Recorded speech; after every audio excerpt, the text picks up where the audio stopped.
What's up? I'm Bolden, a photographer and fitness coach helping people move better and celebrate life's biggest moments. I'm going to show you what a sunrise to sunset Saturday looks like in Santa Barbara, California. We're going to start things off by coaching a couple of classes. Then we're going to follow that up with some contrast therapy at 8 Corner and Oak. So we're going to do a little bit of cold plunging and sauna. We'll follow that up with a workout of my own. We'll finish it with a sunset photo shoot. Alright, we can clip that. I'm hungry. Can we cut all this stuff out though? I know we got some oatmeal haters out there, but to be for real, I'm not cooking a whole breakfast this early in the morning. I got the Kodiak Peak oatmeal. They're not paying me to say this either, but I love it. Definitely has some sugar in this, so I'm gonna be adding to it, but it's all the sugar that I'm gonna be eating for the day.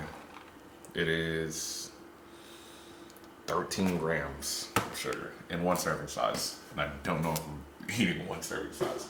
So take that with a grain of salt. Again, I don't have much sugar at all throughout the rest of my day, so it's chill. And I got the flaxseed too.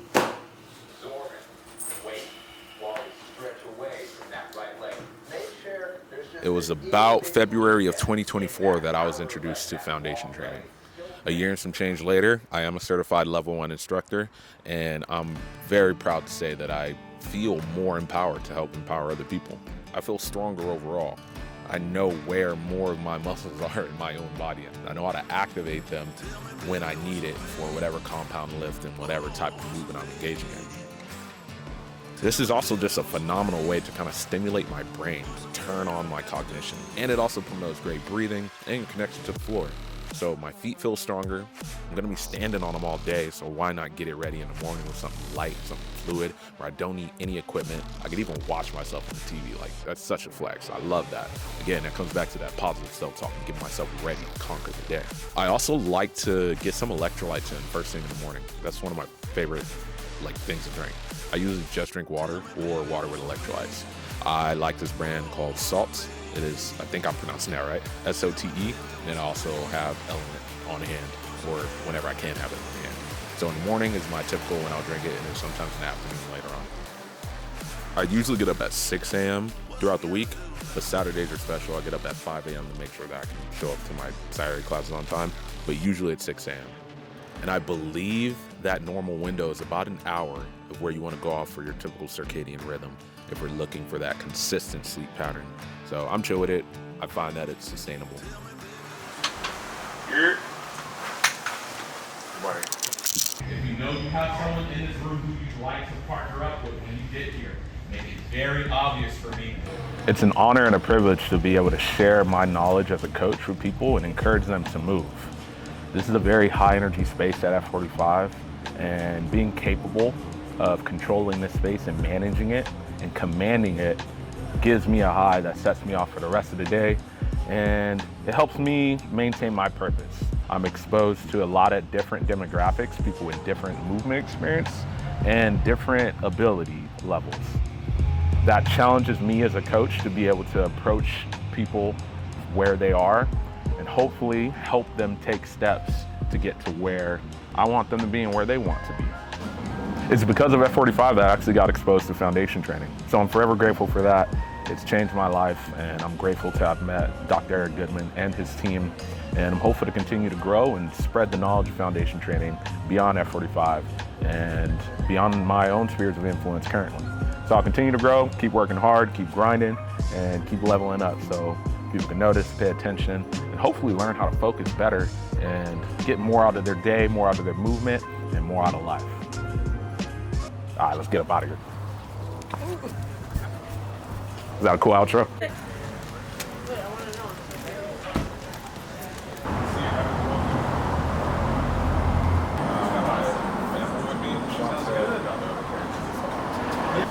sauna's on. Is Sean not here? No, Sean left. On the change. We came from Long Beach. Okay, cool. Get it.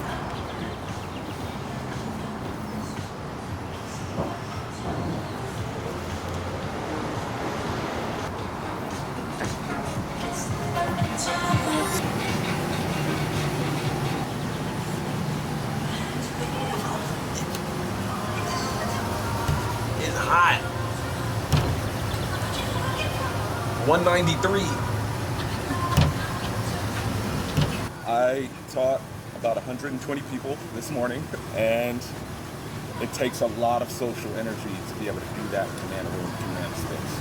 And in order to do that, I got to build balance into my life. So in some way, shape, or form, after I'm done with all those classes, I got to go off and decompress. And I'm very grateful that I was able to make the time to get in here. If you haven't given it a shot, 10 out of 10 recommend.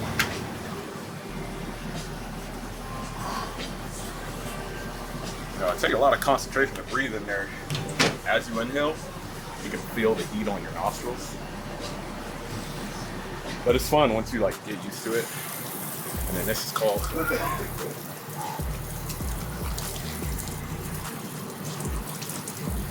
gotta rinse off. You sweat until you get into the cold.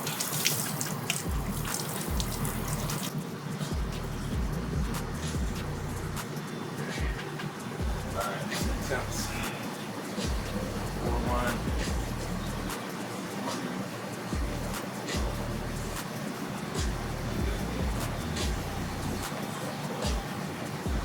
Okay. 4-0.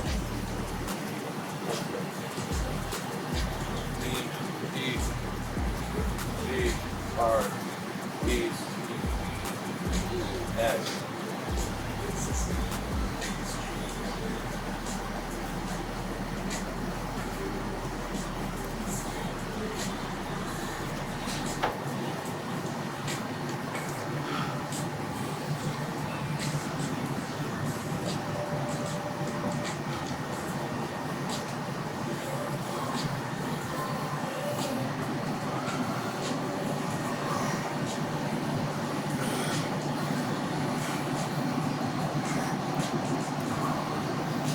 You gotta find your breathing. Get it to slow down. Find the control.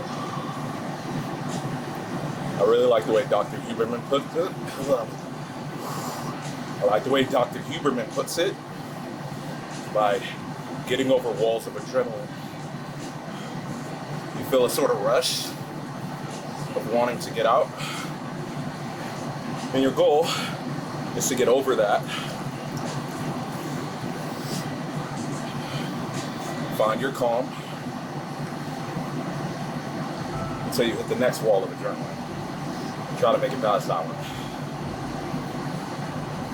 It's probably been like 45 seconds.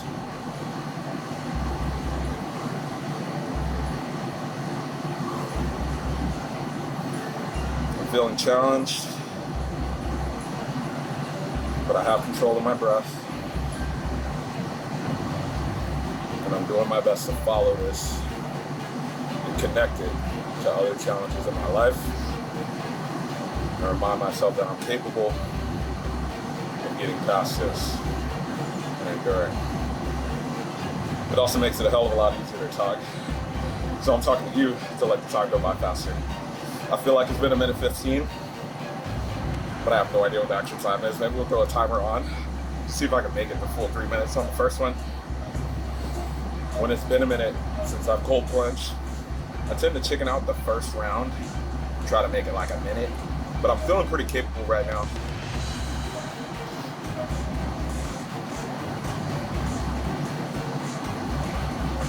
I usually don't like to get my fingers in there either. I just don't like the feeling of the numbness to my fingertips. So usually to about wrist is chill. And I find stillness through the rest of my body. You can even tell by the way I'm talking now, I feel a lot more calm than when I first got in. I can barely get the words out.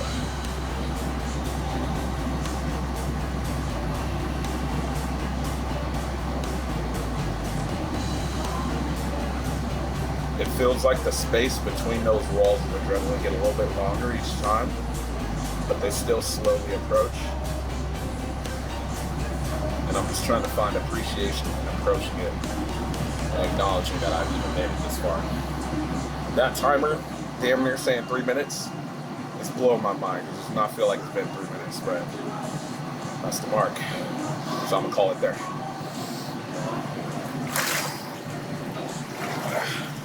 Yeah, let's go. Let me get right back into the song. Maybe I'll try a different one actually, because that one was like 192. I have no idea what the other ones are, but it's gonna kind of freestyling. I like this one because you can clearly see your reflection in it. So you don't get a quick peek of the physique. You gotta make sure nobody in there though. That's why I do it. Wow. Alright, see y'all in a second. So it's 1 o'clock. I ain't worked out yet, so we're gonna take a quick nap and then we're gonna hit the park, do a little calisthenics session, get some flexing. But for now, it's nap time. Gotta go sleep. Been up since 5 in the morning, 4:30, really. I haven't learned time yet, actually, so I don't want to say that. I was just say 4 and then 30. Goes. We touching grass, we're gonna be doing handstands, and we're gonna be doing some slacklining along with some planche training. So my warm-up is going to consider that. I'm gonna start things off with a little foundation to get my whole body ready to go. I love the shoulder trace. I'm gonna be using all these muscles when I'm getting ready to do my handstands. And I also want to build a little tension through my forearms at the same time. I actually learned slacklining before foundation training. And it's interesting how similar it feels trying to pick yourself up and get as tall as you can. And then everything pulls to center. You'll see once I get up there how I start moving. By no means am I advanced. This is kind of like, I got some free time on the weekend, I'm gonna pop out here, get some sunlight type. So once I go through all my foundation stuff, I'll get ready through my wrists, and I'll do that a couple more times. Real basic stuff, shift your body weight into your wrists in multiple directions, and I'm thinking about actively pressing my fingertips to the ground. So my forearm flexors are working very hard. And I'm kind of changing the angle a little bit every time. I'll turn my fingers out a bit, do a couple rolls, and again, I'm shifting my body weight into it. You can see how I can hover my knees off the ground, but I am gonna keep them there for stability, but that is essentially what I'm trying to do through the shoulders too.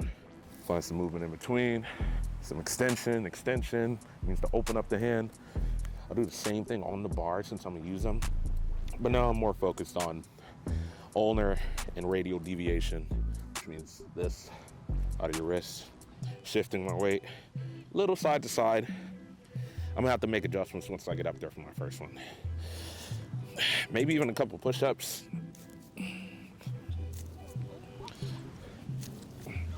We're feeling pretty good. A couple pikes.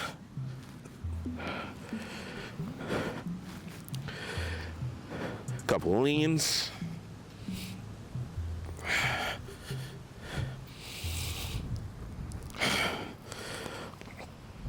Essentially light versions of all the things I'm gonna be doing. Now I'm gonna see what my balance looks like on the first attempt. I already sat on it a little bit, kind of played around with the counterbalance, the flexion throughout my body, the tension throughout my body. And then I'll get up there and see if I can make it up top. This bar is a little too close. Boop. Boop. And I will do this with both legs or both feet. First one doesn't always work out. Let's jump into the other side.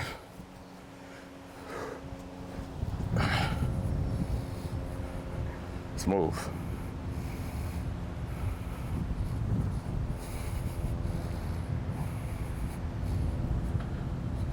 Nice. I'm kind of picking a point, down the line to stare at to keep my vision, my focus. But sometimes, I mean, it's the first one. Getting up there, kind of lose it sometimes, but I'll do that over and over again as part of the warm-up sequence. I'll do that right side again, see if it works out.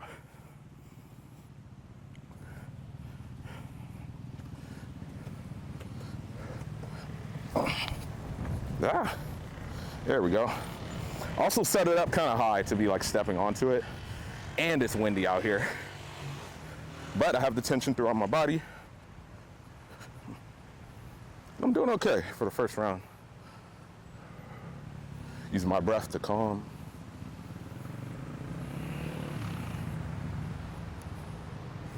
It's honestly harder standing there than kind of moving and getting your flow and staying tall. I'm sweeping and shifting my body weight slowly, and I turn. I fuck up, but I'm confident in my landing. Let's just see what a handstand looks like on these.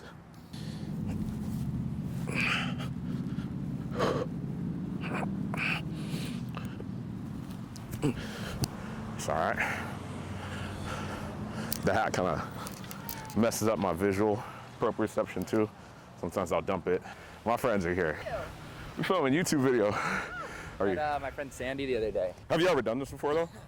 I feel like I won't be able to like get on it. I don't. But I'm gonna lower it just a little bit to make it a little more accessible. Cool. Okay, it's ready. Good bailout, that was smooth. So to get up here, you want to treat it kind of like a pistol squat where you're loading up your single leg. So I'm here looking for that stability into this hip. Now I'm gonna jump up into it and immediately just try to get tall as tall as I can. So I might wiggle around a bit. Boom. You kind of respond to the bounciness of it. It's honestly harder to stand here than it is to start walking. Because once you feel that rhythm, then you can kind of follow it. Are you trying to just keep it like middle of your foot? I try to. I go from heel to kind of the big toe joint, maybe between big toe and the second toe joint. And then use your arms. So when you get up there, look for like a press down. Perfect. Let's go. Okay. Ready? Yep. Let's go. I'm a shaker for sure. I'm relying on you a good bit. That was smooth. That was smooth. I did have my weight into you though. That's all right, it was a little bit. Yup. Stay tall, stay tall. Yep.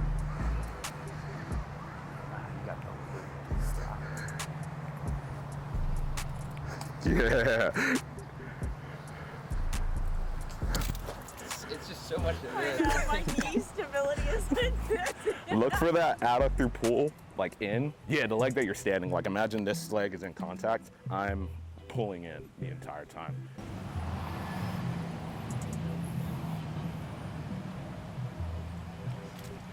Smooth.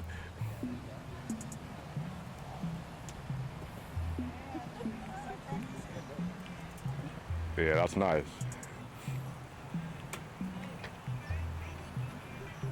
Pause and try to go backwards.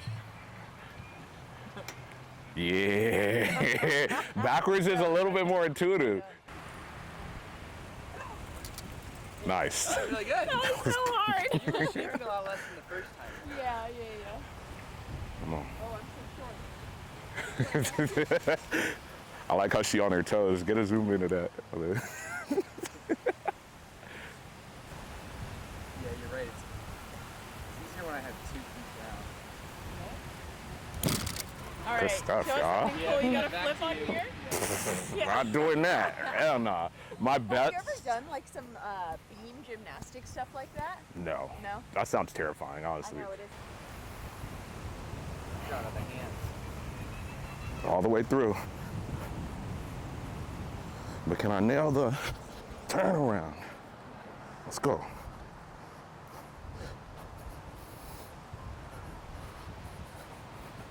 Ah! Oh, Damn. so good. Let's keep it bent.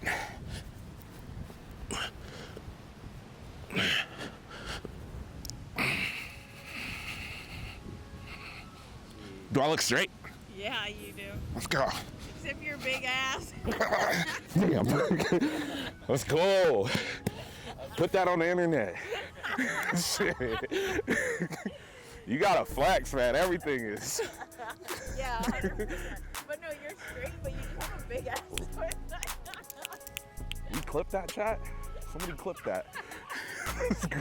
Yep. Hands closer. That's perfect. And then get your shoulders stacked. Open up all the way. And then come right back to that starting position. Perfect. Flow through that. Make sure you feel your lats kind of pulling you into that closed position. So you have a little bit of tug in both directions, right? You're pushing into the earth, and then your lats are pulling your upper arm back into that closed position. And the more strength you can coordinate between that, you're gonna be able to apply that to the actual handstand. Oh, I'm tripping. I thought somebody was on like a megaphone or something. But that feel like it makes sense? Yeah, I mean, even just kicking off, I felt like I was just floating then for a second. Well, sorry to interrupt you, but this was fun to come hang out for a second. Fit friends, bro. Crazy. Right, All right. nice to meet you guys. Enjoy y'all sunshine.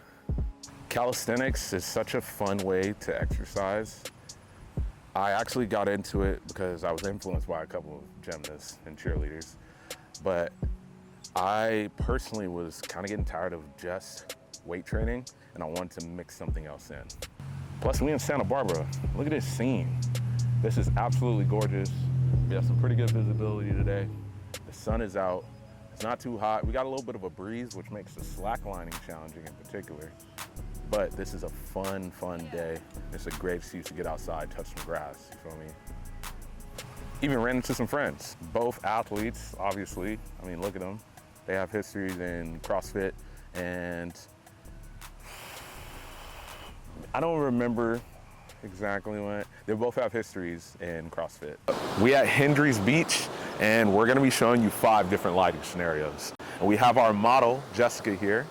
She's gonna be standing in front of the camera and showing us how it's done. Our first of 5 is going to be direct sunlight. I'm going to be bringing my aperture up, or my f-stop level up, so that I can expose more of my model.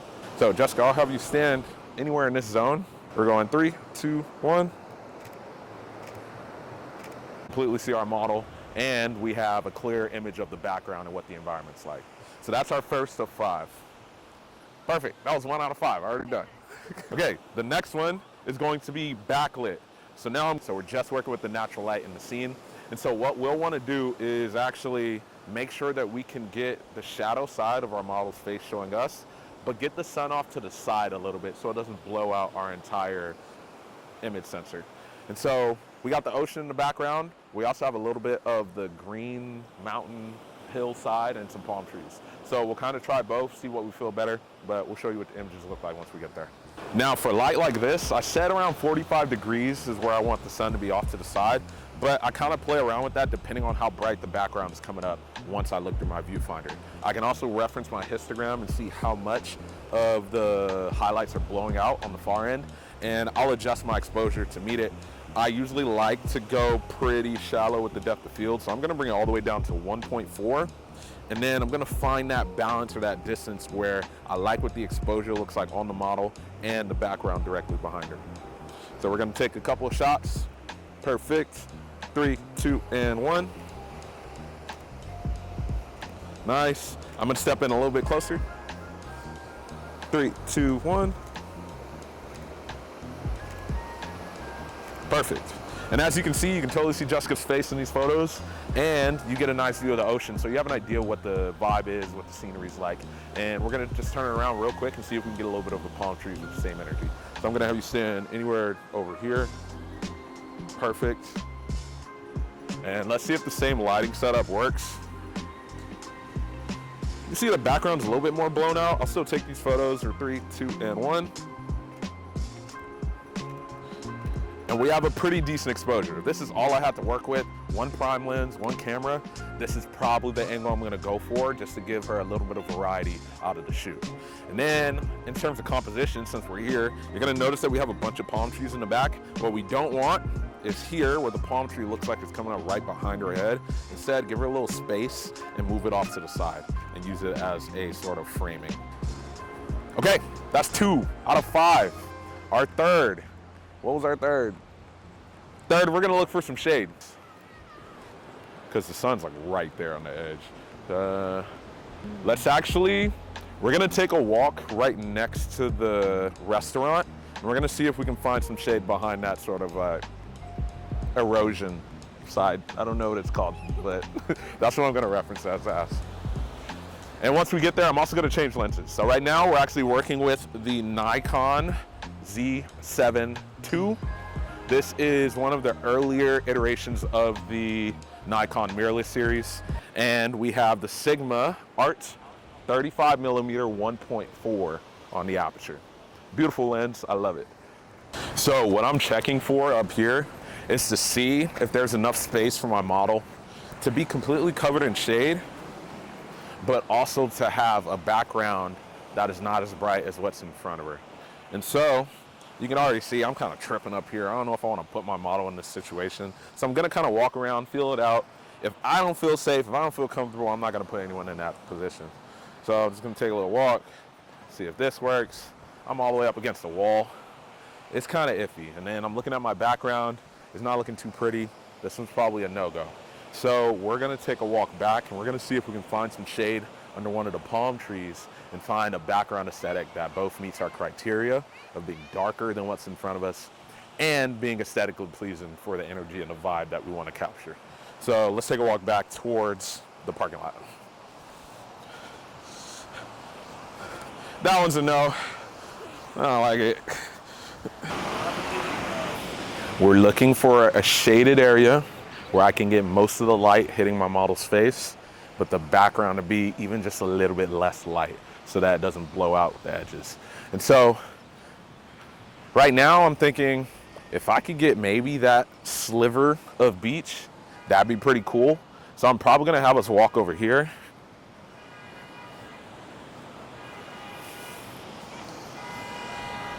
The safest way to check this is just have your model stand there and kind of look through the lens and see what it's popping up like. So that's what I'm gonna do. I'm gonna have you stand anywhere in this tree shade. Now I'm just gonna take a look and see what it feels like. Come a little bit closer to me and then walk over towards your left. Yeah, perfect, right there. Let me see. So right here, I can already see that the background's a little bit too bright for my liking. And so I'll switch it up and I'll kind of, I don't want to phrase this. Instead of looking for more beach, I'll just see if I can find some greenery or some of that yellowish erosion that still kind of sort of meets the vibe that I'm looking for. And so now I'll just take a walk over towards that same opening. And I can see I have this huge wall here. And I can even get the shadows of the palm trees. Maybe that'll come out cool. So I'll have my model stand here in the shade of this tree, or maybe even the shade of the lifeguard tower. And then I'll get set up with my actual lens, the 85mm 1.4, and see what that looks like. And we are locked in. Lens hood attached, lens cap removed. Since this is an 85mm, I'm gonna have to step back a little bit, so that's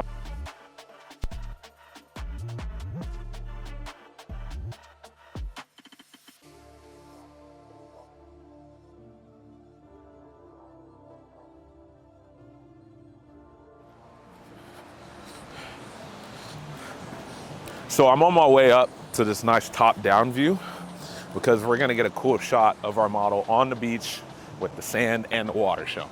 So BRB. Almost there. Oh, excuse me. No, you're good. Go ahead.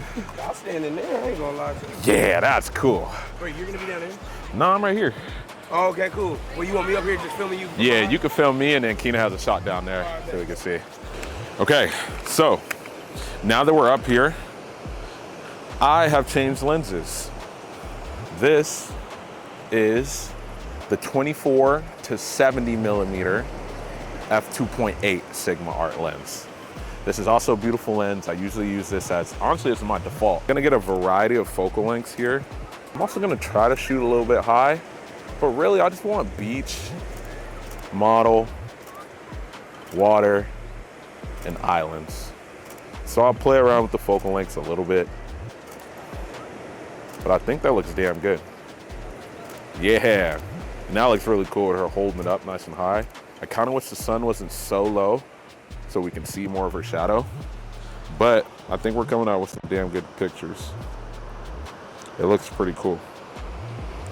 On that first interval, I was shooting with an f5 and I was at 1/500 shutter speed.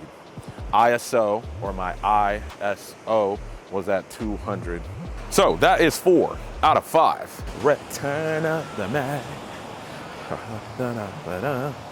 Watching my step. Okay, we got some cool shots up there. Now for our 5th and final lighting variation.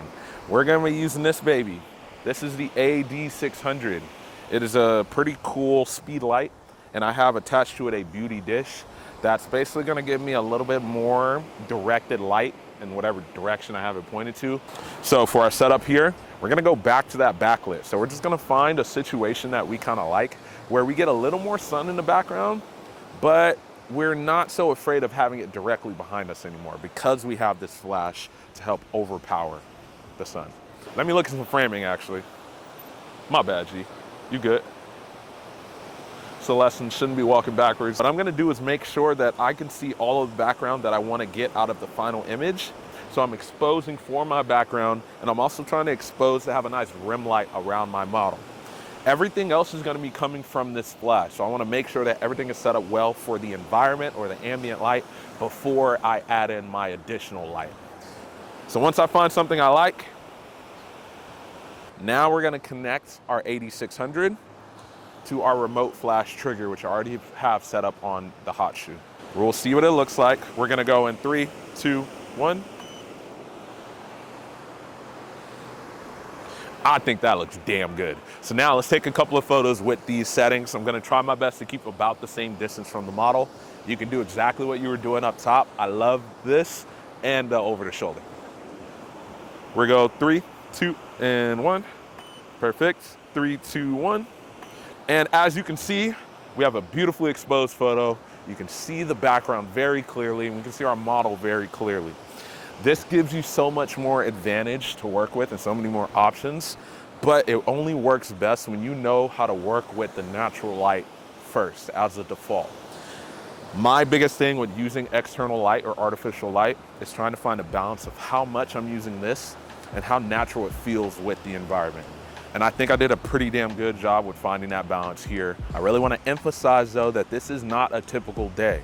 These are activities that I tend to do throughout the week during the springtime. I'm a coach year round. I'm mostly a photographer in the springtime and the summertime. Usually during the fall and during the winter, I cool off on the photos, I do more personal projects, then I'll pop back up and work with more clients in the spring. So keep that in mind that while today we had all this lined up, typically it would be distributed throughout the week, a little bit more manageable, but there are days where I'm running through the gauntlet and doing all these things. And I gotta say, it feels damn good to be capable and to have not one, but 2 passions that I love to do that helps to support me. Chase your dreams. You gotta take care of yourself. You wanna take care of your people. So get some sleep tonight. If you can, use some evening sunlight. And once you're ready to wind down for bed, start turning off them artificial lights, stay away from the screens, put your flash and your strobe lights away. Let's get ready for bed, get some quality sleep so that you can conquer the day tomorrow and try to catch that sunrise. My name is Coach Bolden. Thanks for tuning in. If you enjoyed the video today, like the video, subscribe, and I'll catch you on the next one. What up? I'm Bolden, a fitness trainer and a photographer helping people to live stronger lives. For over 6 years now, I've captured powerful moments with my camera. Recently, I've dedicated more time to teaching people how to move better and rebuild from chronic pain. I train others in person and create online content dedicating to sharing my knowledge and experience, cost-free. I aim to help others build transferable habits that last, because strength isn't just physical, it's psychological.